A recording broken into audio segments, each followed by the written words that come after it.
So unless you're under a rock, you probably saw, well, you might be under a rock.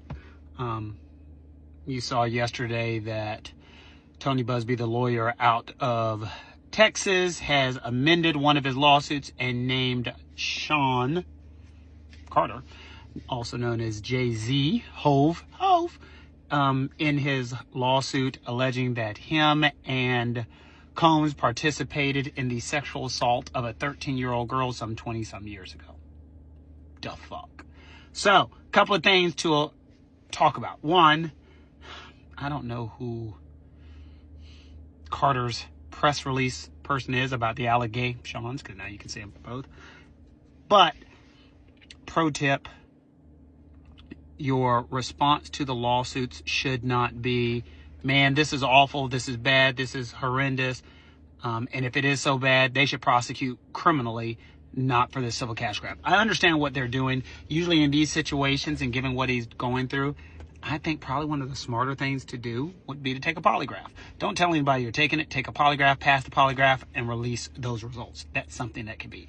Number two, one of the great things or shitty things that's going to happen is he's now going to have to sit for a deposition. He's been named in a civil lawsuit, which means he's going to have to sit for a deposition. And when you sit for a deposition, everything is up for grabs. And when I mean everything, they can ask any types of questions. They can ask questions.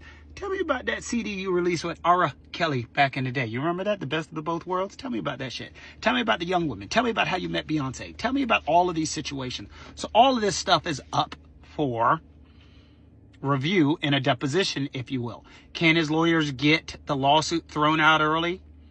Probably not, because to get a lawsuit thrown out early, you have to have a reason. And when you have to have the reason, you have to say that we've gone through our discovery, and in going through the discovery, there's no case here. The discovery would be the deposition. And so they'd have to ask him all types of questions. And then finally, is there a possibility that he can be tied to the RICO allegations with his boy, Diddy?